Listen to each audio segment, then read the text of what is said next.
Bible বলে যেহোবা তোমাকে একটা চিহ্ন দেবে, যে দুনিয়ার উদ্ধারকর্তা এই পৃথিবীতে আসবে, তিনি সম্পূর্ণ মানুষ হবেন এবং সম্পূর্ণ ঈশ্বর হবেন। তিনি কেবল স্ত্রীর বংশ থেকে, স্ত্রীর বীজ থেকে জন্ম হবে তার।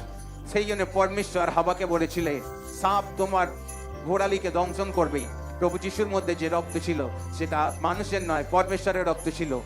আর এটা 700 বছর আগে লেখা হয়েছিল, দেখো পরমেশ্বর তোমাকে একটি চিহ্ন দেবে, এক কুমারী গর্ভবতী হবে আর এক পুত্রের জন্ম দেবে, সেই পুত্রের নাম ইম্যানুয়েল রাখা হবে। পরামর্শ, শক্তির আত্মা, বুদ্ধি ও সদাপ্রভুর প্রতি ভয় ভক্তির আত্মা তার উপরই থাকবে। আর বাইবেল এটাও বলে সেই প্রভু যিশু পরমেশ্বরের ভয়েতে চলবে, নিজের লোকের জন্য প্রাণ দেবেন, তাকে মারা হবে, তাকে কবরে রাখা হবে এবং 3 দিন পরে আবার বেঁচে উঠবে। আর বাইবেল এটাও বলে এই পৃথিবীর সমস্ত জাতি এবং ধর্মের লোক তাকে অনুসরণ করবে।